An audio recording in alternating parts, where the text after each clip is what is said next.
Meus irmãos, boa noite. Tudo bem? Apesar da distância, né? É muito ruim dar estudo com essa distância toda, né? Mas até o diácono Paulo falou assim: por que não dá o estudo de baixo? Eu falei: olha, acho que a diferença vai ser de 10 centímetros a mais, né? A menos, né? Então, meio que indiferente. Vamos orar, meus queridos? Vamos começar então nosso segundo estudo nessa sequência de 3, né? Então, na semana que vem a gente finaliza.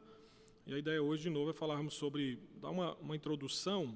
Na verdade, nós vamos tentar hoje focar nas 3 principais linhas de interpretação do milênio, né? Então, eu vou falar um pouquinho hoje sobre a ideia é fazer um comparativo entre as 3 linhas. Eu vou pegar aqui o amilenismo, o pós-milenismo e o pré-milenismo histórico, tá? Por que eu não vou pegar dispensacionalismo, né? São uns termos meio estranhos aí que a gente vai daqui a pouquinho entender um pouquinho melhor sobre isso, né? Porque dispensacionalismo ele se divide em umas 3 ou 4 vertentes, então e é um pouco mais complicado de entender do que essas 3 linhas nós vamos trabalhar.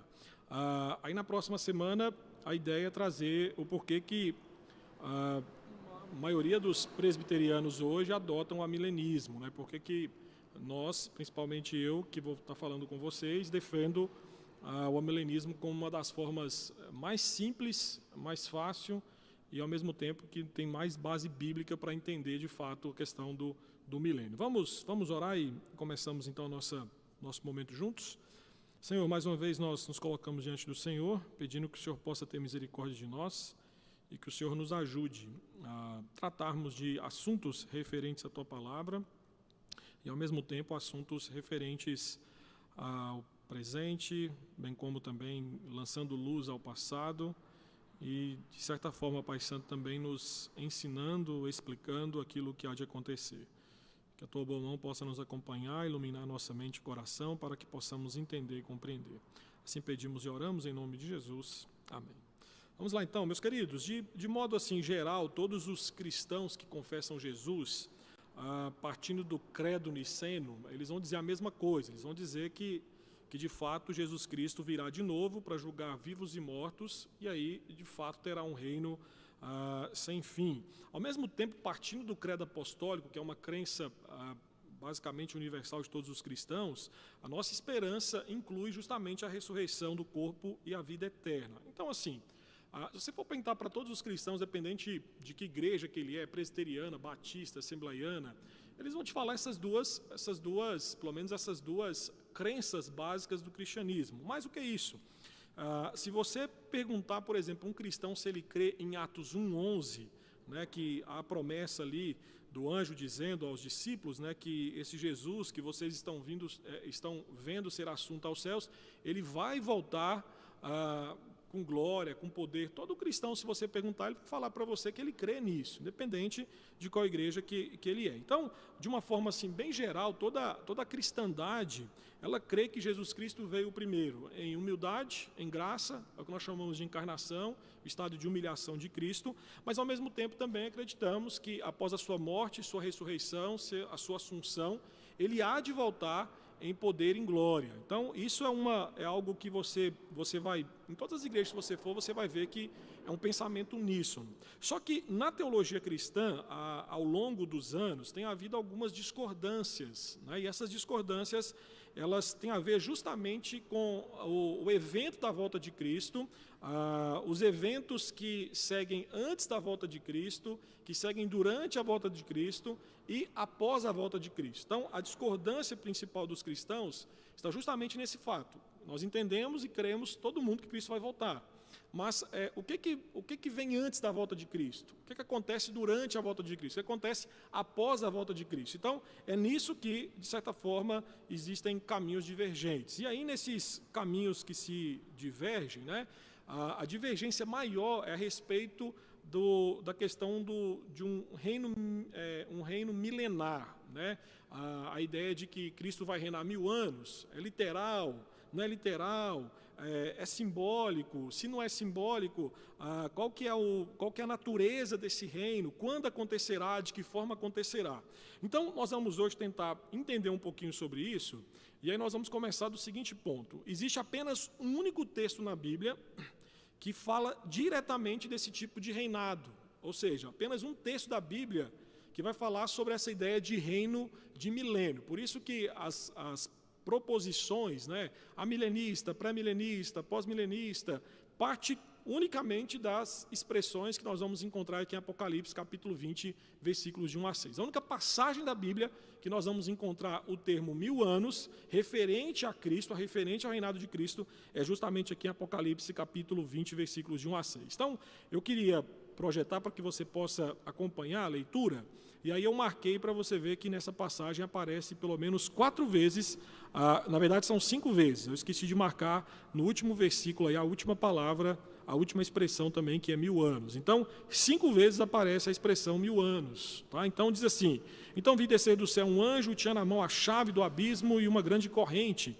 Ele segurou o dragão, a antiga serpente, que é o diabo, Satanás, e o prendeu por 1000 anos. Lançou-o no abismo, fechou e pôs selos sobre ele, para que não mais enganasse as nações até que se completarem os 1000 anos. Depois disso, é necessário que ele seja solto por pouco tempo. Vi também tronos, e nestes sentaram-se aqueles aos quais foi dada autoridade. Vi de julgar, vi ainda as almas dos decapitados por causa do testemunho de Jesus, bem como por causa da palavra de Deus, tanto quantos não adoraram a besta, nem tampouco a sua imagem, não receberam a marca na fronte e na mão, e viveram e reinaram com Cristo durante 1000 anos. Os restantes dos mortos não reviveram até que se completassem os 1000 anos. Esta é a primeira ressurreição.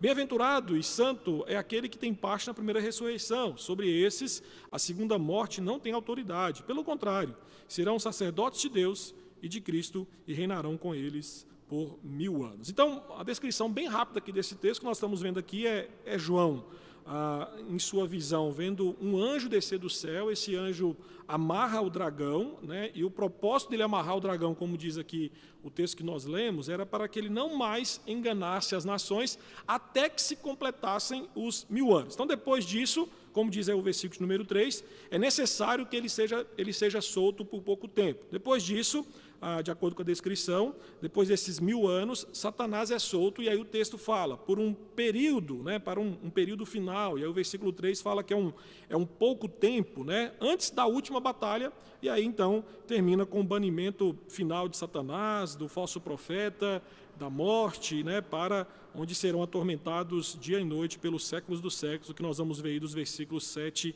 a 10. Então, esses acontecimentos aqui que nós lemos, eles são seguidos pelo grande último julgamento. Nós vamos ver dos versículos 11 a 15, né, que nós vamos ver que a morte e o Hades são lançados aí no lago de fogo, juntamente com todos cujo nome não foram achados inscritos no livro da vida. E aí no capítulo 21 e 22, nós vamos ver a descrição do novo céu e nova terra. Então, assim, partindo de Apocalipse 20, a longa história da igreja, queridos, nós vamos ver que surgiu 3 visões principais sobre a natureza desse milênio. Então, ou seja, a partir desse texto, nós vamos ver que houve 3 movimentos distintos, tá bom? E aí desses 3 se ramificaram. Então, nós vamos ver, por exemplo, o pré-milenista. Nós vamos trabalhar apenas o histórico hoje, porque o pré-milenista, por exemplo, ele tem o pré-milenista dispensacionalista. O dispensacionalista já tem o dispensacionalista progressista, aí já tem o dispensacionalista pré-tribulacionista, pós-tribulacionista, meso-tribulacionista. Então, assim, eu preferi ficar só no histórico, e uma outra oportunidade a gente pode trabalhar um pouco melhor a questão do dispensacionalismo, porque o dispensacionalismo ele acaba sendo não só a interpretação do milênio, mas ele acaba tendo uma hermenêutica muito maior na interpretação das Escrituras como um todo. Então, só para a gente entender por que eu não vou trabalhar com vocês hoje o pré-milenismo dispensacionalista, tá bom? Então, assim, o que essas 3 linhas, né, e as demais tentam fazer? O que elas tentam fazer é pegar esse texto aqui de Apocalipse, capítulo 20, tá bom? E, de certa forma, linkar ao curso da história humana. E aí, então, nós vamos tentar entender a partir disso o que se implica com a volta de Cristo, o que se implica com o reinado de Cristo e por aí vai. Aí você pode falar assim, pastor, mas isso é a mesma coisa. Não, não é. Não é a mesma coisa porque, olha só, o reinado esperado pelo pré-milenista, só para você ter uma ideia, é bem diferente do reino aguardado por aqueles que seguem a linha amilenista ou pós-milenista. Então, não só no que diz respeito à época que isso vai acontecer, mas também como vai ser estabelecido, vamos dizer assim, a natureza, a forma que Cristo exerce o controle durante esses 1000 anos. Então, é importante você entender e fazer distinção para que você tenha em mente de que as formas diferentes de pensar a respeito de Apocalipse 20 não é simplesmente por uma questão de capricho, não. Nós vamos ver nas aplicações depois que isso tem um impacto muito grande na forma que cada um que crê numa forma de interpretar Apocalipse 20 encara a realidade e por aí vai. Então vamos tentar aqui resumir, e aí eu vou pegar os pontos que eu entendo ser os principais, nós vamos tentar resumir visões divergentes. Então vamos começar aqui o significado do milênio, como é que cada um enxerga o milênio, tá bom? Vamos começar pelo amilenismo. O milenismo vamos dizer assim, é o mais simples de todos, tá bom? Semana que vem, quando falarmos sobre amilenismo, eu vou mostrar para vocês que esse termo amilenismo, a ideia de que nós não cremos no milênio, isso não é verdadeiro. Tá? Porque, na verdade, a letrinha A, né, antes do milenismo, dá a ideia de que nós não cremos no milênio, não é essa a ideia. Tá bom? Então, vamos começar a entender o seguinte, o amilenismo ele entende que, de fato, não haverá um reinado literal de Cristo por 1000 anos. Tá bom? Então, os 1000 anos que nós lemos ali em Apocalipse 20, para o amilenista, na verdade, é uma figura que vai falar a respeito do dia que Cristo se encarna até a volta de Cristo, tá bom? Então, na verdade, o que nós vamos entender é que, de fato, nós estamos hoje, de certa forma, na era da igreja, vivendo aquilo que Apocalipse, capítulo 20, versículos de 1 a 6, narra. Então, o milênio é um símbolo da vitória completa de Cristo sobre Satanás e do gozo perfeito dos santos no céu. Então, para nós, o milênio vai durar até a volta de Cristo. Então, nós já estamos vivendo o milênio. Por isso que a ideia de amilenismo é ruim, porque, na verdade, nós cremos naquilo que nós falamos na semana passada, sobre a ideia de um milênio em consumação. Nós estamos vivendo esse milênio. Então, a ideia do amilenista se encaixa justamente aqui. Então, Cristo volta, existe a ressurreição dos mortos, julgamento final, novo céu, nova terra, e aí, então, automaticamente já se instaura o estado eterno, novo céu, nova terra, e por aí vai, tá bom? Então, é assim, basicamente aqui é um resumo bem superficial do que o amilenista entende do milênio, tá bom? Vamos para o pré-milenista?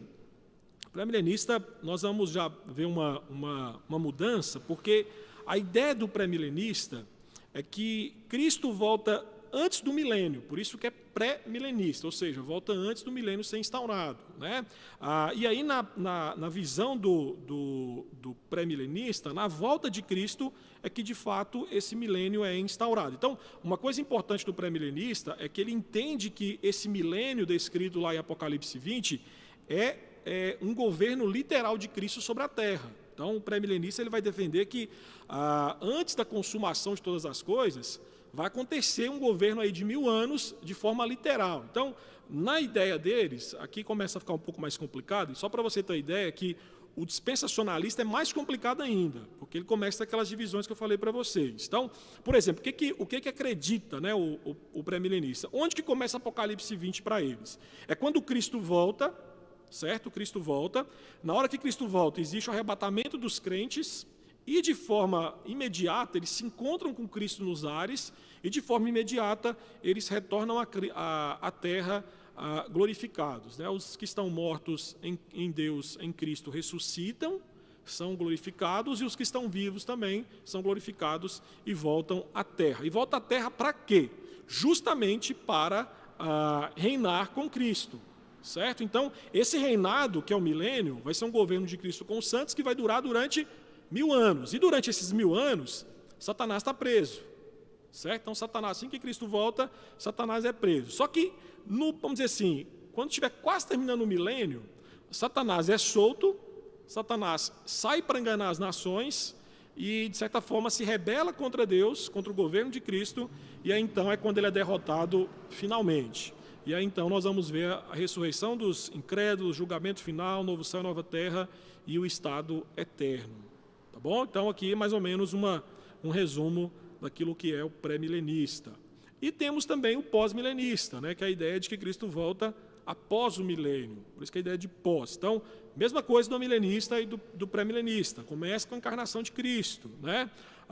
E aí, então, o pós-milenista, a diferença dele é que ele entende que nós estamos vivendo na era da igreja e, de certa forma, o milênio é o resultado de Cristo por meio da difusão do Evangelho. Então, assim, um dos pontos importantes de entendermos o pós-milenismo é que ele entende que existirá uma áurea, né, ou uma era de prosperidade espiritual dentro da atual dispensação, ou seja, dentro da era da igreja, e aí então, de certa forma, quando acontecer esse momento dourado, né, esse grande crescimento do cristianismo, é que de fato Cristo vai voltar, e aí quando ele voltar, ele encerra o milênio, e aí nós vamos ver a consumação de todas as coisas, assim como o amilenista. Então, o pós-milenista, ele enxerga o milênio descrito em Apocalipse 20 como um período de paz na terra, né, na medida que as pessoas se rendem aos pés de Cristo, na medida que o Evangelho vai crescendo, que o Evangelho vai alcançando novos corações, a paz do Senhor ela vai se estendendo sobre a face da terra. Então, o avanço do Evangelho, o crescimento da igreja para o pós-milenista, de certa forma, faz com que esse milênio ele se torne, vamos dizer assim, ele vai crescendo gradualmente, gradativamente ele vai crescendo, e a proporção que cada vez mais pessoas se tornam cristãs, nós vamos ver que esse milênio, então, de certa forma, vai se expandindo. Então, esse período, de acordo com o pós-milenista, e assim também como o milenista, ele dura indefinidamente. Então, não é que vai durar 1000 anos literais, né? Diferente do pré-milenista, que ele crê que é 1000 anos. Tá? O pós e o na verdade, entende-se que é a ideia de um, vamos dizer assim, um tempo indefinido. Nós não sabemos quanto tempo vai durar, mas que dentro da agenda do Senhor, de fato, ele está definido. Então, nós não interpretamos, assim como o pós-milenista, esses 1000 anos de forma literal. Então, deu para entender mais ou menos, pelo gráfico, a distinção e diferença deles? Deu para ver que existe uma diferença lógica na argumentação deles que diz respeito à questão da volta de Cristo. Mas, aquilo que eu falei para vocês no início, percebam que os pontos principais, pré, pós e amilenista, eles comungam, né? Que é o quê? A encarnação de Cristo e a volta de Cristo, né? E os temas principais, que é justamente daquela teologia, escatologia que nós falamos, que é a que está para se realizar ainda, né? Escatologia futura, né? Que a ressurreição dos mortos, o julgamento final, novo céu e nova terra. Então, são partes em que nós comungamos, né? Então, apenas como que isso se desenvolve, é que existe a divergência. Então, vamos caminhar um pouquinho mais para a gente entender melhor a diferença dessas divisões. Por exemplo, o mundo antes da volta de Cristo. O milenista, ele espera um crescimento e, ao mesmo tempo, ele espera um declínio simultâneo, sofrimento e sucesso e testemunho e apostasia ao longo desta era entre os dois adventos de Cristo. Então, por exemplo, o que o milenista ele diz que como é que vai estar o mundo quando Cristo voltar? Então, alguns acusam o amilenista de ter uma visão muito pessimista da história. Mas não é isso, é porque o milenista entende que nós não vamos viver um período de paz, um período de justiça universal antes da volta de Cristo. Então, o amilenista, ele entende que antes da volta de Cristo, né, de fato, nós entendemos que o Evangelho vai ser pregado a todas as nações, né, mas, ao mesmo tempo, o amilenista, ele entende que perto da volta de Cristo, o que nós chamamos, né, de grande tribulação, de fato isso vai acontecer uma grande apostasia e, ao mesmo tempo, a manifestação do anticristo em pessoa. Então, assim, de uma forma bem resumida, o amilenista ele crê que esse mundo continua sendo o mundo que nós conhecemos, um mundo em que nós desfrutamos de coisas boas, mas também desfrutamos de coisas ruins. Então, não tem uma perspectiva de melhoria, né, acentuada até a volta de Cristo Jesus. O pré-milenista, ele já entende que o que ele espera é apenas um aumento da deterioração na condição do mundo, incluindo a igreja visível até o retorno de Cristo, para restabelecer o seu reino milenar. Então, na verdade, o que diferencia o pré do amilenista nesse sentido? Porque ele também crê que o mundo vai de mal a pior até a volta de Cristo, né? A diferença é que o pré-milenista ele entende que, para que Cristo volte, alguns sinais precedem essa volta de Cristo têm que se cumprir de forma literal. Tá? Então, ele vai defender, por exemplo, né, que o evangelho tem que ter sido pregado a todas as nações, haverá guerras, haverá fome, haverá terremotos, haverá aparecimento do anticristo, uma grande tribulação, e aí sim, quando acontecer esses eventos de forma literal, aí sim Cristo vai voltar. O amilenista ele entende que nós sempre convivemos com isso. Nós sempre convivemos com guerra, desde quando Cristo, Mateus 24, 25, pregou o sermão profético, ele falou sobre isso. Né? Nós sempre iríamos ouvir falar de guerras, de fome, então nós sempre convivemos com isso desde a encarnação de Cristo e até mesmo antes da encarnação de Cristo. O pré-milenista ele entende que esses sinais eles são prerrogativas importantíssimas para que de fato Cristo volte. E aí o pós-milenista ele já pensa diferente de todo mundo.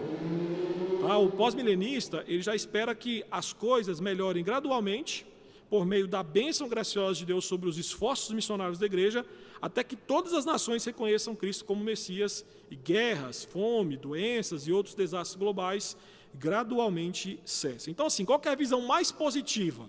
A mais positiva, de fato, é do pós-milenista. Então, o pós-milenista ele explica que o reino de Deus, hoje, na atualidade, o que está acontecendo com ele é que ele está crescendo através da evangelização. E aí um ponto importante é que essa atividade de evangelização da igreja na visão do pós-milenista é crucial para que o mundo se cristianize.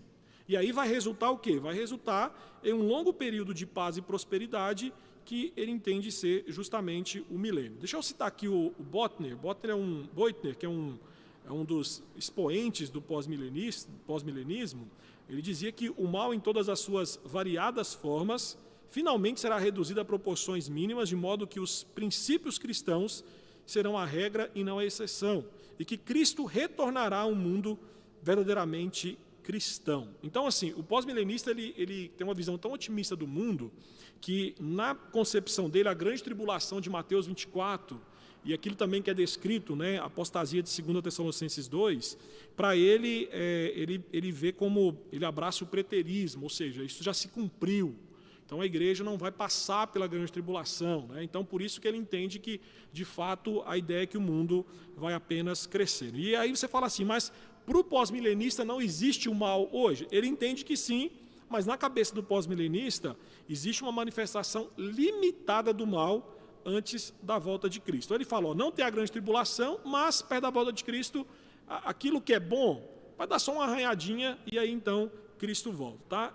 O Kennedy Grant Jr., que também é um dos expoentes aí do pós-milenismo, ele fala uma coisa interessante, que ele fala que o glorioso retorno de Cristo acontecerá após uma era de condições milenares. Né? Então a descrição dele é que, de fato, após cumprir-se aquilo que ele interpreta como Apocalipse 20, né, de 1 a 6, é que de fato o milênio há de ser instaurado.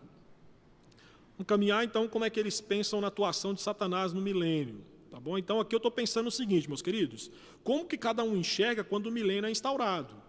Tá? Então, na visão do pós e do amilenista, nós já estamos caminhando de certa forma, no milênio. Né? Apesar que o pós-milenista, eu estou falando isso porque o pós-milenista ele entende que esse crescimento gradual e a cristianização do mundo, em alguns momentos, se confunde o milênio com a era da igreja. Então, por isso estou falando que acaba que é uma perspectiva muito parecida com a milenista. Então, como é que Satanás ele atua? Vamos começar lembrando lá de Apocalipse 20, que Apocalipse 20 vai falar que Satanás está o quê? Está acorrentado. Né, está preso. Então, o que o amilenista ele interpreta? Ele interpreta que Satanás é acorrentado e colocado em um abismo por 1000 anos, tá? Não é literal 1000 anos, tá bom? Não é literal. O propósito dessa prisão é para que ele não mais enganasse as nações até que se completassem esses 1000 anos. Então, se você puder voltar em Apocalipse 20, só para a gente entender um pouquinho, você vai ver que nesse texto Apocalipse 20 tem dois termos nos versículos de 1 a 3 que se refere a Satanás, que ele foi acorrentado e que ele foi jogado no abismo. O amilenista ele vai olhar para esse texto e entender isso aqui como uma descrição figurada da maneira como a atividade de Satanás na era atual é refreada. Tá bom? Então, assim, esta prisão, e aí nós vamos ter que voltar lá no Antigo Testamento, entender alguns textos lá, e também no Novo Testamento. Nós vamos, a ideia do amilenista é que essa prisão que é descrita aqui, ela se dá porque na época do Antigo Testamento, todas as nações do mundo, exceto Israel, estavam, por assim dizer, debaixo do domínio de Satanás. Então, naquele tempo, no tempo do Antigo Testamento, Israel era o recipiente de revelação divina e deveria servir como luz para as nações. Só que nós vamos ver nas Escrituras que, de fato, Israel falhou nisso. Então, as nações que estavam debaixo do domínio das trevas de Satanás, elas assim continuaram. E aí, quando você pega, por exemplo, Atos 17:30, você vai ver que o que Atos 17:30 vai falar é justamente sobre isso, que no Antigo Testamento, de certa forma, Israel era recipiente da revelação divina, conhecia a verdade de Deus, ao passo que as demais nações que estavam em torno de Israel viviam literalmente na ignorância. Então, o que nós podemos dizer é que, na época do Antigo Testamento, as nações estavam literalmente enganadas por Satanás, debaixo do senhorio de Satanás. E aí, então, partindo de Mateus 28:19, os discípulos podem sair e pregar o evangelho às nações, porque, de fato, entende-se que Satanás ele está preso. E ele não pode impedir agora que as nações conheçam a luz salvadora de Deus e se rendam aos pés de Cristo. Então, esse acorrentamento de Satanás significa que ele não pode impedir o crescimento do Evangelho. Então, você pega, por exemplo, Mateus 12, 28-29, que Jesus Cristo está expulsando o demônio, e Cristo fala que a expulsão de demônio é uma demonstração que, de fato, é uma evidência de que o reino de Deus chegou através de Cristo Jesus. Ainda em Mateus 12, 28, há uma expressão interessante que Jesus Cristo fala sobre amarrar o valente.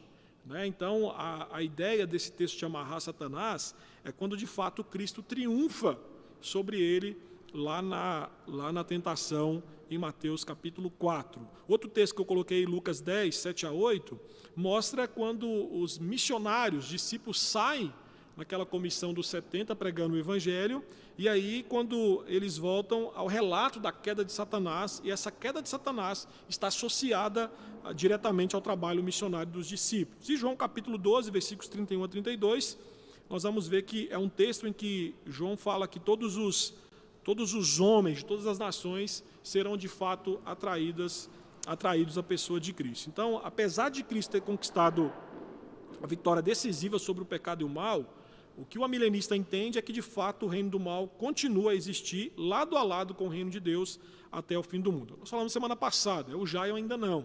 Né?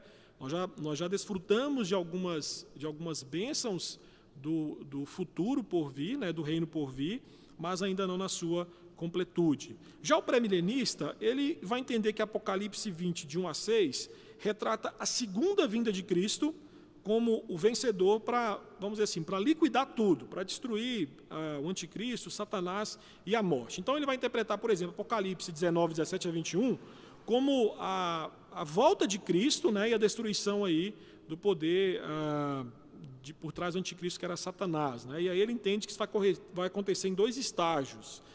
Primeiro, Satanás é preso literalmente por 1000 anos, para que não mais enganasse as nações, como havia feito através do anticristo. Aí aqui tem um ponto interessante, olha só. O que o pré-milenista entende nesse momento aqui? Quando Cristo volta para implementar esse reinado de 1000 anos, na visão do pré-milenista, acontece a primeira ressurreição, está descrito lá em Apocalipse 25. Né? Então, na ideia do pré-milenista, nesse ato aqui, os santos, eles, de certa forma, eles ressuscitam com Cristo, voltam à terra com seu corpo glorificado para reinar no milênio literal. Depois desse período aí de 1000 anos, Satanás é solto, Satanás engana as nações, ele rebela-se contra Cristo, e aí então nós vamos ver a sequência, né, lá de Apocalipse 20, dos versículos 7 em diante, que é a grande guerra escatológica final e a condenação aí do diabo, da morte e do inferno sendo jogada no lago de fogo. E o pós-milenista tem uma visão muito parecida com o amilenista, tá bom? Ele entende que, por exemplo, lá em Lucas, né, ou Mateus 4, quando Jesus ele está sendo tentado por Satanás, Satanás promete para ele domínio sobre todos os reinos. E é interessante naquele texto porque Cristo não questiona, perguntando por que ele está oferecendo algo que ele não tem autoridade. Então, pressupõe que Satanás tinha uma autoridade delegada por Deus e um certo domínio sobre todas as nações, né? E aí, nós vamos ver então que, de acordo lá de Lucas, a partir de Lucas 4, com a vitória de Cristo na cruz, a ressurreição, a situação muda, porque Satanás foi preso e não pode mais enganar as nações. É por isso que o pós-milenista entende que Cristo autoriza, né, a grande comissão para efetuar a libertação de indivíduos e nações justamente por meio da conversão. Então, o amilenista e o pós-milenista têm uma visão muito parecida dessa ideia de acorrentar Satanás, né, uma restrição da ação de Satanás na presente era em que nós nos encontramos. Significado da primeira ressurreição, isso aqui é importante. Vamos lá para Apocalipse 20, versículos 4 a 6. Nós vamos ver que aqui é interessante porque os três têm posição diferente, tá bom? O amilenista, ele entende que essa primeira ressurreição é uma transição da morte para a vida no céu com Cristo, tá bom? Então, como é que ele chega a essa interpretação? Ele vai pegar, por exemplo, o próprio contexto dessa passagem vai falar que a visão que João viu, né, ele viu o trono onde sentaram-se aqueles aos quais foi da autoridade de julgar. Então ele entende que os sentados que estavam no trono, descrito lá em Apocalipse 20, versículos 4 a 6, eram as almas das pessoas que haviam morrido e morreram crendo em Cristo. Então, a descrição de João e aqui em Apocalipse 20 é porque ele está vendo a alma dos mártires, ele está vendo aqueles que permaneceram fiéis até a Cristo, aqueles que não adoraram a besta e que pagaram com a própria vida por conta desse testemunho, né? Então, assim, apesar desses crentes terem morrido, a descrição de João aqui são de pessoas vivas, né? João está vendo pessoas vivas não no sentido físico, mas no sentido de que agora eles já gozam, né, do céu na comunhão com Cristo. Então, a primeira ressurreição implica em uma segunda ressurreição para as mesmas pessoas. Igualmente, a segunda morte, que é descrita também nesse texto, implica em uma primeira morte para as mesmas pessoas, os descrentes. Então, a ideia por trás aqui é que o crente experimenta uma morte e duas ressurreições, e o ímpio experimenta duas mortes e uma ressurreição. Então, a primeira ressurreição acontece quando? De acordo com João, quando alguém morre, alguém parte dessa vida, é conduzido até a presença de Cristo e com Cristo passa a reinar, porque Cristo já reina. Então, a segunda ressurreição para o milenista é a ressurreição corpórea que acontecerá quando Cristo voltar, e aí é o que descreve 1 Coríntios 15, versículo 50. Né? Um ponto importante é que os ímpios, diferente dos justos, né, experimentarão apenas a ressurreição para condenação. Essa visão do amilenista, né? Então, ao mesmo tempo, o ímpio ele pode sofrer duas mortes, né? Se Cristo não voltar antes da sua morte física, além da morte física, ele vai passar pela morte eterna, né? Se Cristo voltar e ele estiver vivo, ele vai passar apenas pela morte eterna, que é a separação eterna de Deus, ou o lago de fogo, né? O pré-milenista ele crê em duas ressurreições físicas. Tá bom? Aqui a distinção é forte, porque ele crê que a primeira ressurreição vai acontecer dos crentes, quando Cristo voltar a instaurar o milênio. Então, Cristo voltou, instaurou o milênio, automaticamente, aquela ideia de que os crentes sobem, encontram com Deus, com Cristo e voltam para a terra com o corpo glorificado. E a segunda vai acontecer assim que o milênio encerra, e aí essa ressurreição não é de crente, esta ressurreição é de ímpio. Então, quando Jesus voltar, ele vai ressuscitar, de certa forma, os mortos em duas fases, né? A primeira, ele vai tratar dos mortos para participarem com ele do reino celestial, e, após isso, ele vai, então, tratar daqueles que não creem nele, e é justamente quando o milênio encerrar. E o pós-milenista, ele enxerga que Apocalipse 24 a 6 faz um paralelo entre a ressurreição espiritual soterológica e a ressurreição espiritual escatológica. Deixa eu falar uma coisa para vocês, que nesse ponto, alguns amilenistas, pós-milenistas, eles entendem a mesma coisa do amilenista.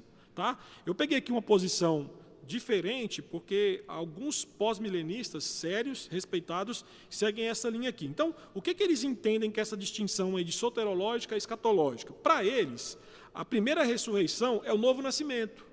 É quando alguém de fato se converte à fé, né? Então a ressurreição espiritual, né? E a segunda, a morte, né, diz respeito aí à ressurreição física e final. E aí eles têm vários textos que comprovam isso. Por exemplo, João 6, 39 a 54, João 11, 24, né, que Jesus diz que haverá apenas uma ressurreição geral de todos os mortos no último dia.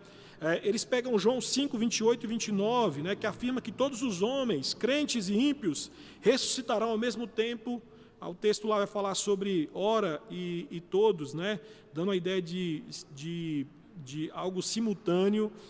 João 5, 24 a 29, João ensina sobre dois tipos distintos de ressurreição, uma espiritual e uma física.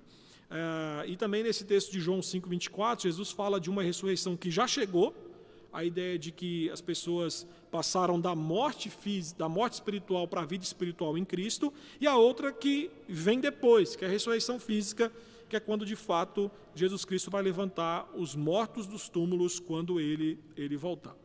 Até agora, meus queridos, alguma dúvida? Está dando para entender? Está entendendo nada? Está dando sono? Está com vontade de ir embora? Tudo certo? Podemos seguir? Diga, meu irmão.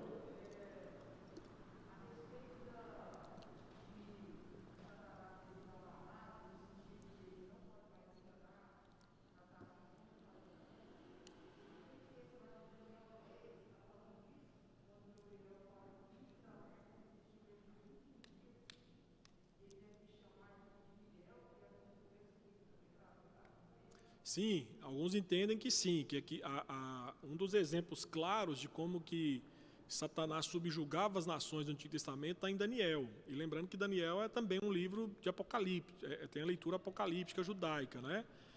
Então é um bom exemplo que você citou, de fato sim, né? E você vê que a ideia daquele texto ali é que o arcanjo Gabriel, né, queria fazer algo e, de certa forma, ele foi impossibilitado de fazer algo, né? Então, sim, é uma descrição. Na semana que vem, a minha ideia é trabalhar por que eu sou a milenista, por que nós somos a milenistas, né? E aí nós vamos trabalhar um pouquinho melhor essa ideia, tá bom? A gente vai mostrar um pouquinho melhor essa noção aí da prisão de Satanás, né? Alguns pensam que nós estamos limitando o poder de Deus, mas não é, né? Essa era que nós vivemos hoje, de fato, a restrição de Satanás no que diz respeito, por exemplo, propagação do Evangelho é muito menor do que era na Antiguidade, né? Então, tem elementos bíblicos e históricos para comprovar isso, tá bom? Mais alguma dúvida? Diga, minha irmã.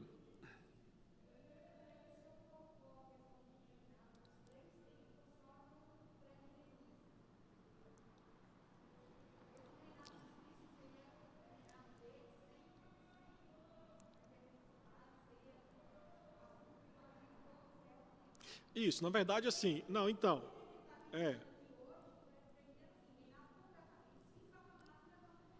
isso, na verdade, Satanás, de acordo com a visão pré-milenista, ele vai estar preso, 1000 anos preso.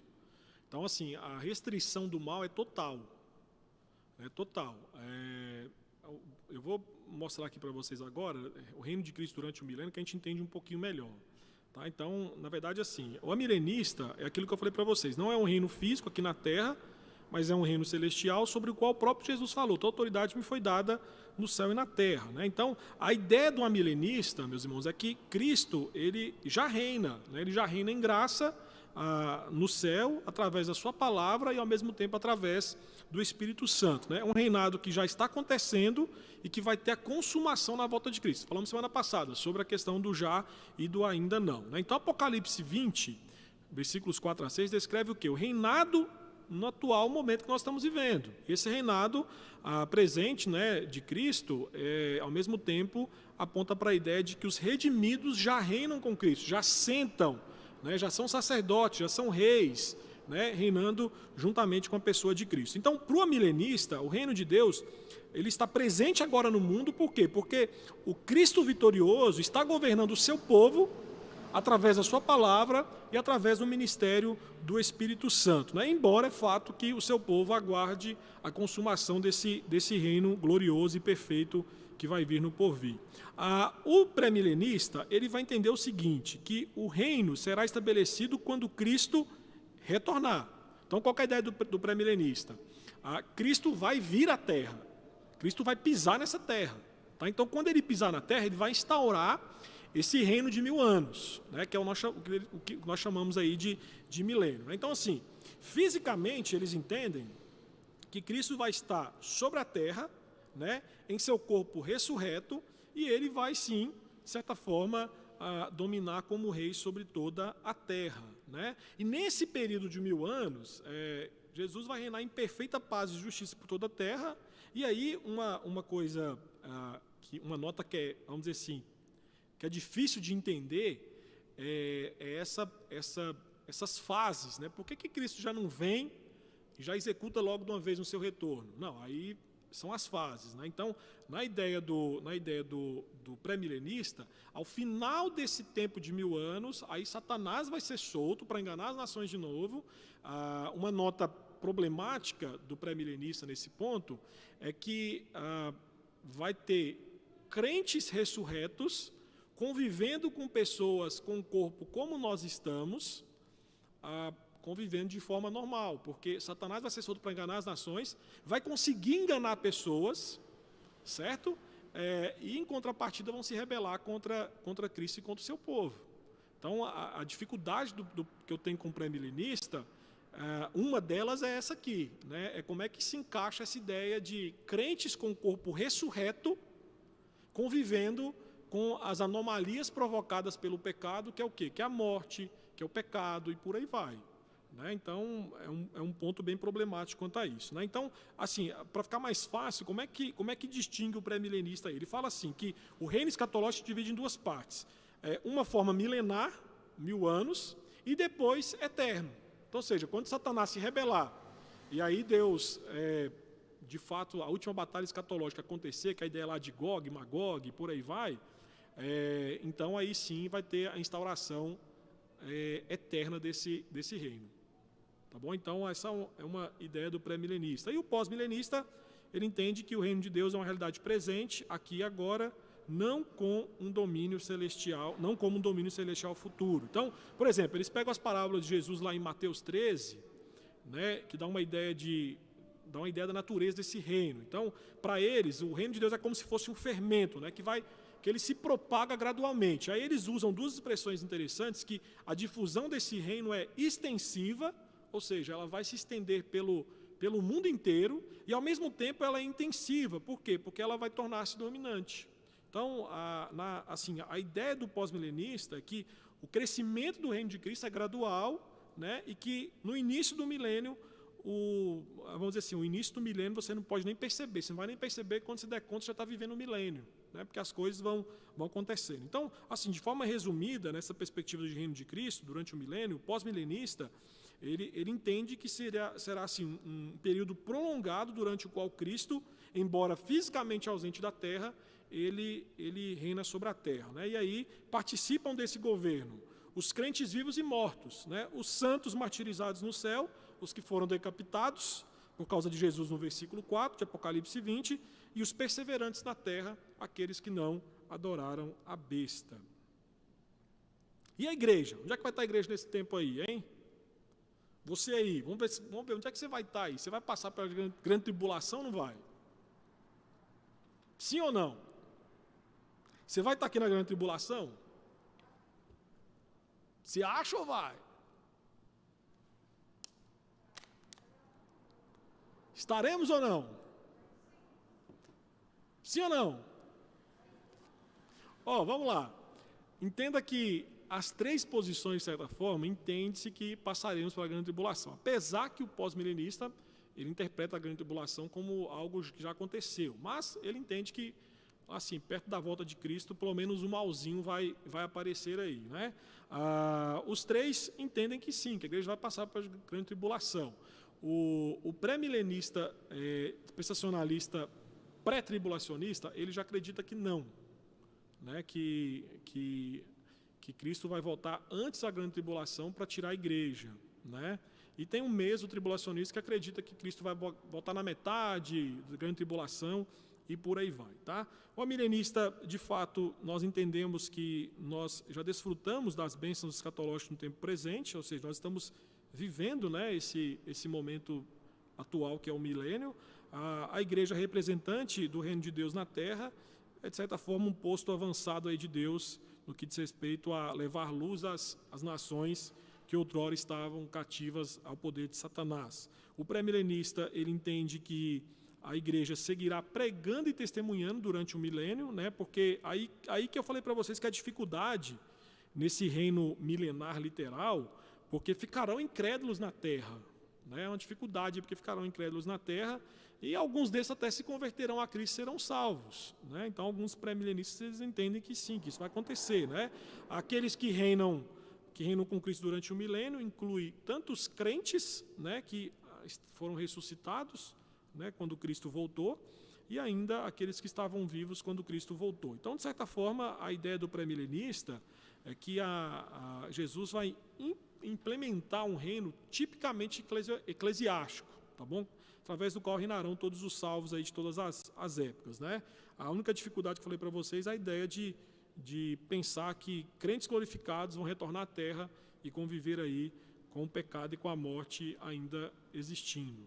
Pós-milenista, ele entende que a ideia do milênio vai ter uma grande atividade missionária, entende que a igreja, né, está plenamente equipada por Deus para o sucesso da missão de evangelização do mundo, e tem bons argumentos até que nós também acreditamos, né, que dentro das ilimitadas providências de Deus para a igreja, nós temos o quê? A presença real de Cristo com a igreja, o Espírito Santo habitando os crentes, nós temos a ideia de que Deus deleita-se em salvar pecadores, o Evangelho é poder de Deus para a salvação. Então o pós-milenista ele se apega a isso, e são verdades que também nós acreditamos, né? E além disso, o pós-milenista ele nutre uma esperança de que haverá uma grande conversão, uma conversão em massa de pessoas no mundo, né? Então, tem uma visão mais otimista no que diz respeito a isso. A situação dos crentes durante o milênio, né? Então, durante o milênio, por exemplo, a milenista, os crentes mortos, né, já servem a Deus e com Cristo, né, como sacerdotes, e reinam com Cristo como reis, né?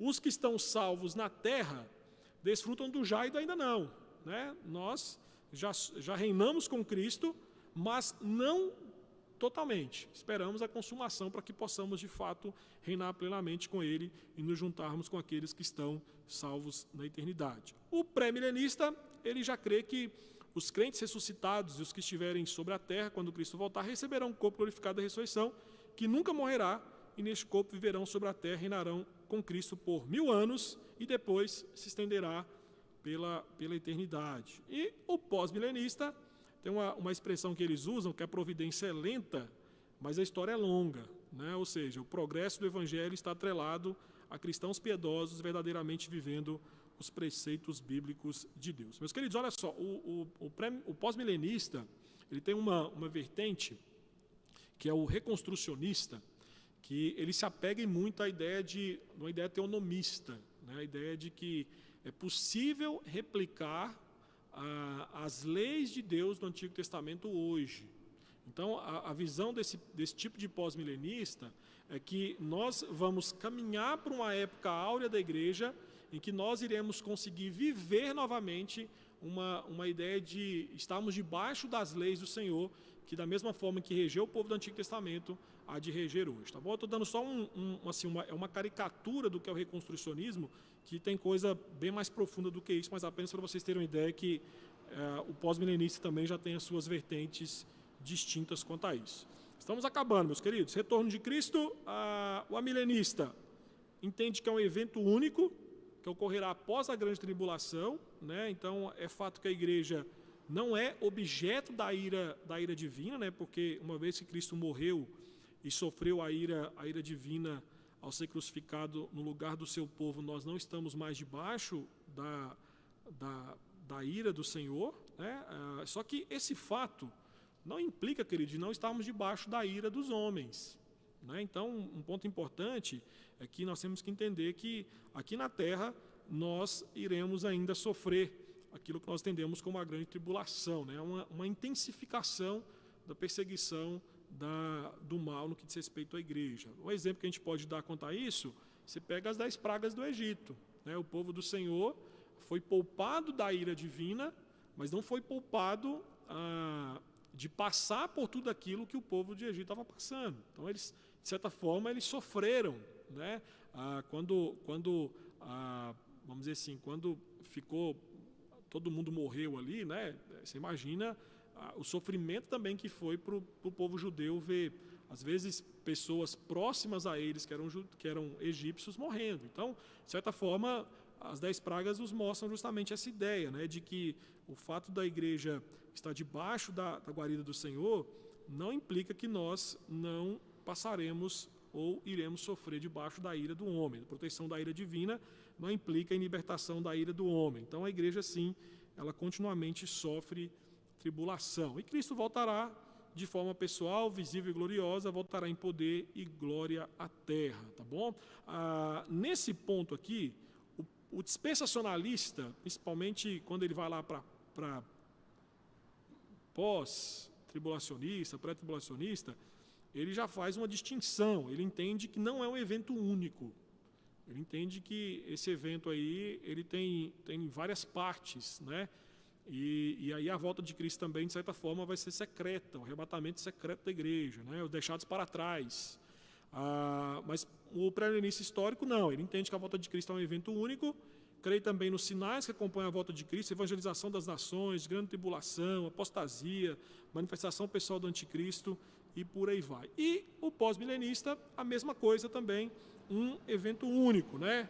A idade de ouro da igreja é seguida por um breve período de apostasia, um conflito entre as forças do bem e do mal e pela ocorrência simultânea do advento de Cristo. Então, perceba que nesse ponto os três pensam da mesma forma, é um evento único. Tá? Quando Cristo voltar, ele vai voltar apenas uma vez, não vai voltar mais. A diferença do pré-milenista é que ele ainda entende que esse governo de 1000 anos vai ter uma intersecção, né, apenas quando Satanás é solto, mas ele continua reinando e Cristo não vai voltar porque ele já vai estar aqui na terra.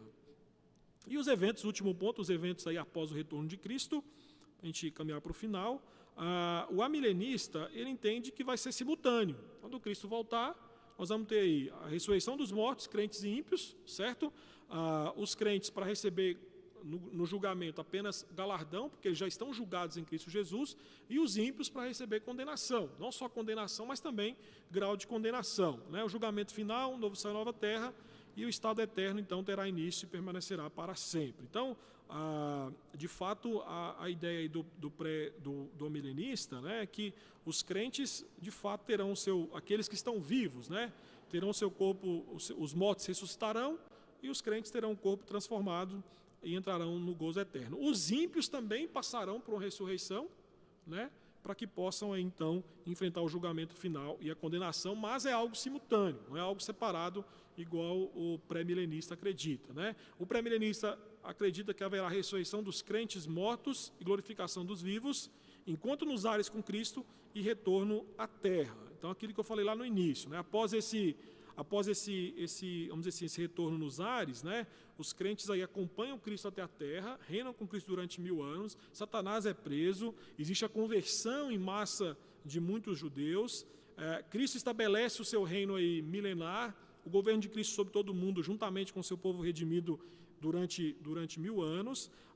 Só que acontece que as nações incrédulas, né, que ainda estiverem sobre a terra nessa época, elas serão controladas e governadas por Cristo com mão de ferro. Então, Cristo será um rei duro, né, com essas nações que não se renderam a ele, né? E aí, como eu falei para os irmãos, ainda nesse estado, que não é o estado final, haverá morte, haverá pecado, o mal será amplamente restringido, a justiça vai prevalecer na terra como um todo, um grande período de paz e prosperidade, só que perto do fim do milênio, Satanás é solto, e aí então ele se rebela, né, revelação final, e depois então ele é condenado, né? A ideia de rebelação, de rebelião, aí nós vamos ver a ideia lá que alguns, né, pré-milenistas defendem com bastante fervor, que é a ideia de que Satanás vai congregar as nações rebeldes na grande batalha, né, Gog e Magog, e aí vai voltar-se contra o acampamento dos santos, e aí nesse processo então Deus vai mandar fogo do céu, vai, de certa forma, punir as nações rebeldes e lançar Satanás, a morte e o inferno e os ímpios, todos eles, no lago de fogo. Então, após o fim do milênio, é que, de fato, acontecerá a ressurreição aí dos incrédulos, né, que morreram, acontece o julgamento, acontece a salvação e acontece a condenação, e após isso, então, existe a implementação da era vindoura por toda a eternidade. O pós-milenismo, idêntica com a milenista, né? Praticamente a mesma coisa, crê a Cristo retornando, ressurreição geral, juízo final, novo céu e nova terra, e entraremos no estado eterno. Tá bom? Queridos, aqui são os pontos principais daquilo que essas três vertentes entendem. Tá bom? Então, parece que é muita informação, mas se eu tivesse colocado do dispensacionalista, seria pior ainda. Tá bom? Então, tem uma visão mais pós-milenista desse estudo, uma visão mais otimista desse estudo. Vamos pensar em algumas aplicações de hoje. A primeira que eu penso é que precisamos ter humildade em defender a nossa posição escatológica. Porque, meus queridos, dependente da posição escatológica que você sustenta, nós temos que sustentá-la com humildade, porque nós não sabemos o futuro. Nós podemos olhar para trás e ver aquilo que Deus revelou, aquilo que Deus deixou para nós, né? Só que, no que diz respeito à agenda de Deus no porvir, nós não sabemos. Então, nós temos que ser humildes, porque, de certa forma, a gente pode entender e enxergar alguns pontos, vamos dizer assim, que nós defendemos a nossa escatologia, que não são tão exatos assim. Então, eu estou mostrando para os irmãos aqui os 3 pontos, e eu confesso para os irmãos que sempre que eu estudo escatologia, eu fico assim, viajando, pensando que às vezes nós criaturas, nós queremos desvendar tantos mistérios de Deus a ponto de moldar Deus aquilo que nós achamos que é o correto. A gente pensa, a visão que eu defendo é dispensacionalista, por quê? Porque é assim, assado. Não, existe lógica, existe uma conclusão lógica por trás de cada uma das vertentes, existe. Existe textos bíblicos defendendo? Existe. Né? Só que nenhuma delas é exata.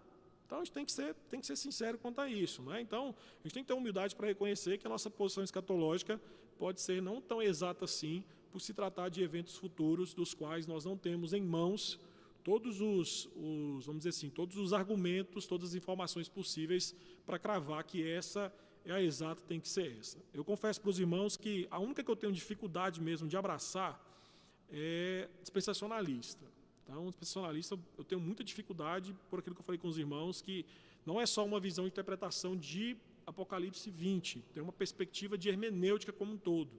Então, é uma visão de interpretação, não só de um texto específico, mas da Bíblia como um todo. Tá bom?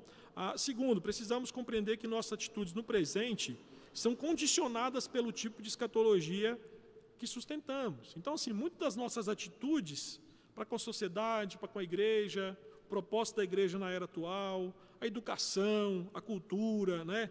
Muitos assuntos da atualidade são condicionados, sim, por nossa visão escatológica. Então, por exemplo, o pré-milenista, ele às vezes adota uma atitude um pouco mais separatista da cultura, porque ele entende que não adianta nada, o que a gente for fazer aqui, não adianta. Enquanto o Cristo não voltar e instaurar o seu reino milenar, as coisas vão continuar como está. Então, ele defende um pouco mais essa visão separatista da cultura. Né? Já o milenista e o pós, por exemplo, tem uma apreciação maior pela cultura, porque eles entendem que eles podem ser usados por Deus para, de certa forma, influenciar, não vou dizer que é de forma redentiva, porque a redenção só vai acontecer em Cristo, né? Mas, de certa forma, influenciar, entre aspas, positivamente a cultura, a sociedade, as instituições por onde eles passam. Né? Então, assim, o modo como nós entendemos as promessas de Deus sobre o futuro tem, sim, um impacto, e um grande impacto, em nossa confiança pessoal e, ao mesmo tempo, em nosso envolvimento na missão que Cristo nos deu como servos dele aqui na Terra. E, por último, precisamos entender que nossa escatologia nos ajuda a ler melhor os dias que vivemos. Então, por exemplo, o pré-milenista, ele é tentado a identificar os sinais dos tempos. Né? Então, frequentemente, acontecimentos, por exemplo, como a pandemia, né? É só acontecer uma tragédia no mundo que você começa a receber mensagem no WhatsApp. Tá vendo? Olha só, os sinais aí estão apontando para a vinda de Cristo. Né? Aí alguém vai mandar para você lá aquele videozinho do chip. Né? Tá vendo aí? As pessoas estão usando chip nos braços aí, ó, né? Só pode comprar com chip e tal. Então, assim, o pré-milenista, e aí as vertentes que surgem dele, né, dispensacionalista e por aí vai, eles entendem que esses sinais, né, terremotos, pandemias, guerras, né, são provas de que o fim está próximo e que Cristo está aqui, chegando. Então você imagina se acontecesse 3 terremotos hoje, para o pré-milenista ele já ia ficar de malas prontas para ir para o céu. Ele falava, Jesus está voltando, deixa eu já arrumar minha casa aqui porque a volta dele é iminente, né? Por exemplo, o lado positivo do pré-milenista é entender que, de fato, a situação que nós vivemos hoje pode ser uma situação difícil, complicada, mas existe a promessa logo ali de um reino vindouro, um reino glorioso. Então, o pré-milenista ele vive com mais urgência no que diz respeito a essa perspectiva aí da volta de Cristo, né? O pós-milenista, eles entendem que nós podemos sim alcançar grandes progressos pelo reino por conta da prisão de Satanás, né? Nós temos que continuar em frente, caminhando debaixo do poder e da força do Senhor. Meus queridos, é isso. Alguma dúvida, alguma pergunta? Temos, não temos? Não temos? Então vamos para casa, vamos orar. Tá aí, se você quiser o estudo, pode mandar um e-mail que eu mando para você. Tá bom? Vamos orar, meus queridos? Vamos pedir ao Senhor que nos ajude. Oremos. Senhor, nós somos gratos a Ti e obrigado por nos abençoar, Pai Santo, por saber que, independente da posição escatológica que nós adotamos, é certo e cremos que o Senhor há de voltar, há de reinar, há de nos levar à Tua presença e nos dar, Pai Santo, a bênção de termos os nossos corpos glorificados, os nossos corpos transformados. E mais do que isso, o Senhor também, Pai Santo, nos dará uma nova realidade e perspectiva de vida. Livres, Pai Santo, da influência do pecado, do mal, de Satanás, e nós reinaremos com o Senhor para todo sempre. Bendito seja o Teu nome. Nós apenas nos curvamos diante da Tua grandeza, diante de tão grande obra da salvação revelada em Cristo Jesus, e nos submetemos, Pai Santo, ao Teu senhorio, ao Teu reinado, independente da forma, Pai Santo, que esse reinado vier a acontecer. Fato que ele há de acontecer de forma consumadora. Nós cremos que ele já está em andamento, ele já existe, ele já é real, mas nós cremos que ele há de se consumar na volta bendita do nosso Salvador. Até lá, Pai Santo, pedimos ao Senhor que continue nos guardando de todo mal, nos protegendo, e que o Senhor nos leve em paz e segurança para os nossos lares. Assim pedimos e oramos em Cristo Jesus. Amém. Deus abençoe, meus irmãos. Se não temos perguntas, vamos para casa.